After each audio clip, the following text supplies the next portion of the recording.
नमस्कार प्रिय दर्शक बंधु आमी ज्योतिष आचार्य श्री देवदूत और आपनारा देखছেন আপনাদের প্রিয় চ্যানেল সান অ্যাস্ট্রোলজি। আপনাদের প্রত্যেককে সান অ্যাস্ট্রোলজি ইউটিউব চ্যানেলে স্বাগত জানাই। আশা করি আপনারা সবাই খুব ভালো আছেন, সুস্থ আছেন এবং খুব আনন্দে আছেন। আমিও খুব ভালো আছি। আগামীকাল 6 এপ্রিল শনিবার শনি শতভিষা নক্ষত্র থেকে পূর্ব ভাদ্রপদ নক্ষত্রে প্রবেশ করছে। এতদিন শনি শতভিষা নক্ষত্র অর্থাৎ রাহুর নক্ষত্রে অবস্থান করছিল।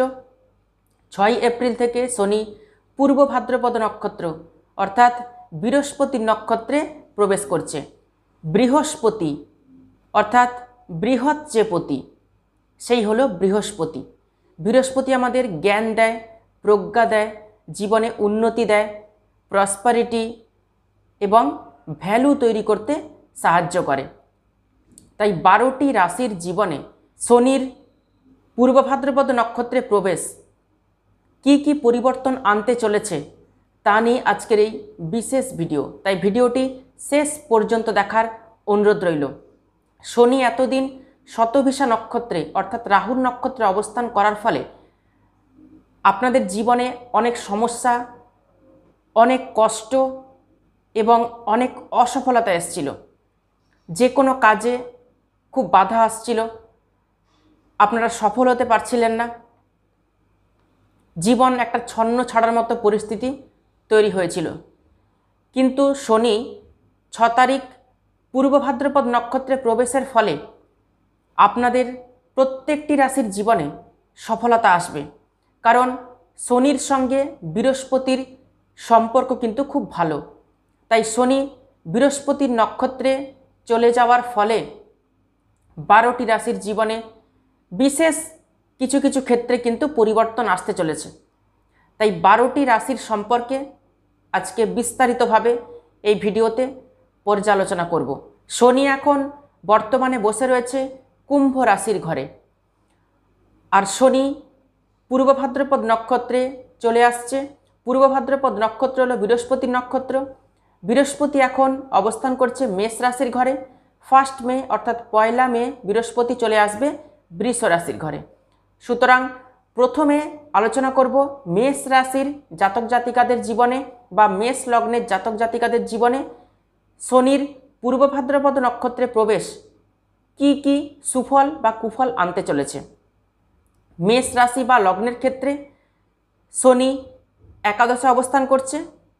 দ্বিতীয় বৃহস্পতির অবস্থান, ব্যবসা বাণিজ্য চাকরি এইগুলোতে কিন্তু উন্নতি আসতে চলেছে।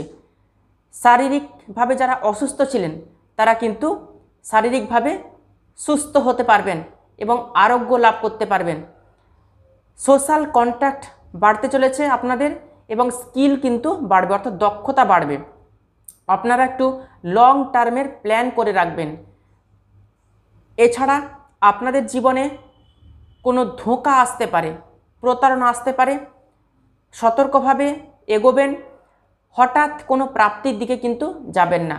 যারা খুব লটারি কাটেন বা যারা শেয়ার মার্কেটে টাকা ইনভেস্ট করেন তাদের জন্য বলছি, আপনারা কিন্তু এই সময় হঠাৎ বা চটজলদি কিছু পাওয়ার আশায় কিছু করে বসবেন না।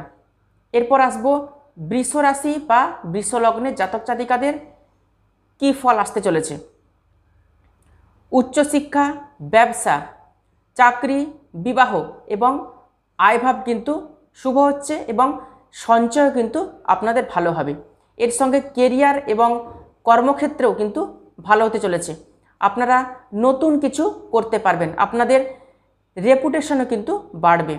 বড়দের সিদ্ধান্তকে আপনারা মান্য করবেন, যে কোনো সিদ্ধান্ত নিজে নেবেন না এবং ডিসিপ্লিনড ওয়েতে চলবেন। এরপর আসবো মিথুন রাশি বা মিথুন লগ্নের জাতক জাতিকাদের শনির পূর্ব ভাদ্রপদ নক্ষত্রে প্রবেশ কী ফলাফল আনতে চলেছে। নবমে শনির অবস্থান, মিথুন রাশির ভালো সময় আসতে চলেছে। একাদশে এবং দ্বাদশে কিন্তু বৃহস্পতি। খরচ কিছুটা বৃদ্ধি পেতে পারে, তবে বাহন ক্রয় অর্থাৎ গাড়ি কেনা, বাড়ি কেনা, জমি কেনা, নতুন ব্যবসা আরম্ভ করা আপনাদের জন্য কিন্তু শুভ রয়েছে। সন্তান যোগও কিন্তু রয়েছে, আপনাদের সন্তান প্রাপ্তিও হতে পারে। নিজেকে পরিবর্তন করতে চাইলে পরিবর্তন করতে পারেন, নতুন ভাবনা আপনাদেরকে ভাবতে হবে। সরকার থেকে আপনারা এই সময় কিন্তু সাহায্য পাবেন। এরপর আসছি কর্কট রাশি বা কর্কট লগ্নে জাতক জাতিকাদের কী ফলাফল আসতে চলেছে। বর্তমানে কর্কট রাশির শনির ঢাইয়া চলছে। শনির অবস্থান কর্কট রাশি থেকে কিন্তু অষ্টমে। শনি এতদিন রাহুর নক্ষত্রে ছিল, এখন থেকে বৃহস্পতির নক্ষত্রে আসার জন্য ঢাইয়ার চলাকালীন যে প্রবলেম আপনাদের আসছে সেই প্রবলেম কিন্তু অনেকটাই আপনারা কাটিয়ে উঠতে পারবেন। শারীরিক, মানসিক এবং আর্থিকভাবে আপনারা উন্নতি করতে পারবেন। বৃহস্পতির অবস্থান দশমে এবং একাদশভাবে। আশেপাশের কিছু পরিবর্তন হবে, সেই দিকে আপনারা বিশেষ নজর দেবেন না।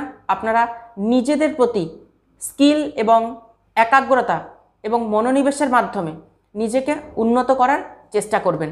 এরপর আসছি সিংহ রাশি বা সিংহ লগ্নের জাতক জাতিকাদের। সপ্তমভাবে শনির অবস্থান, কর্মফলদাতা শনি সপ্তমে অবস্থান রয়েছে।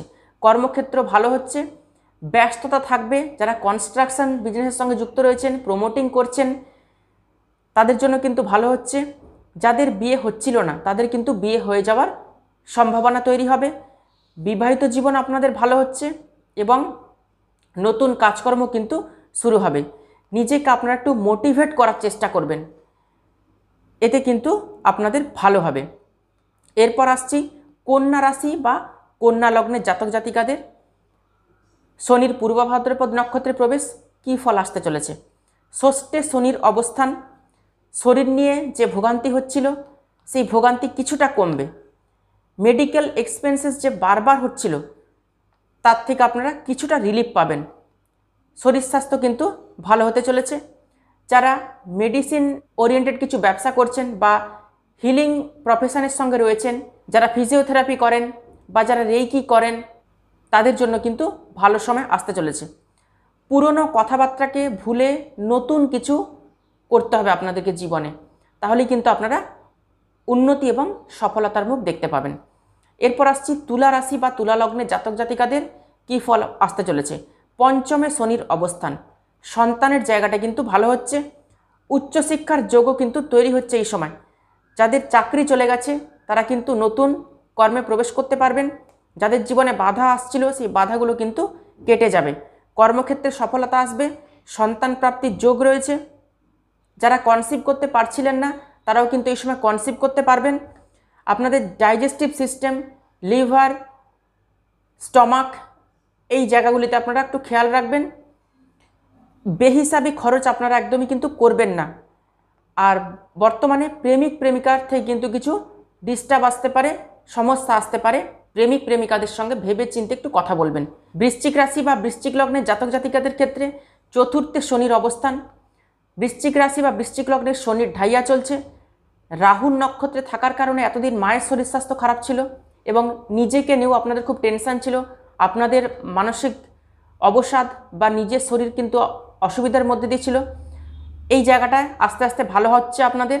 আর্থিক জায়গাটা ঠিকঠাক ছিল না, এটাও কিন্তু ভালো হয়ে যাবে। আর্গুমেন্ট একদমই করবেন না। বিবাহিত জীবনে এবং পারিবারিক জীবনে কিন্তু কিছুটা অশান্তির একটু ইঙ্গিত রয়েছে।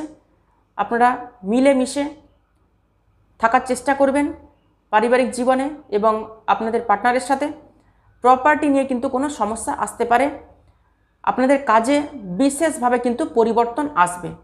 এরপর আসছি ধনু রাশি বা ধনু লগ্নের জাতক জাতিকারা কী ফল পেতে চলেছে। তৃতীয় শনির অবস্থান, ভাই বোনের সম্পর্ক থেকে কিন্তু যে ডিস্টার্ব ছিল সেই ডিস্টার্ব কিন্তু ঠিকঠাক হয়ে যাবে।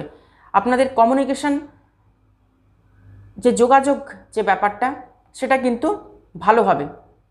এতদিন আপনারা ধোঁকা খেয়েছেন, প্রতারণা হচ্ছিল আপনাদের সঙ্গে, এর থেকে আপনারা রিলিফ পেতে পারবেন।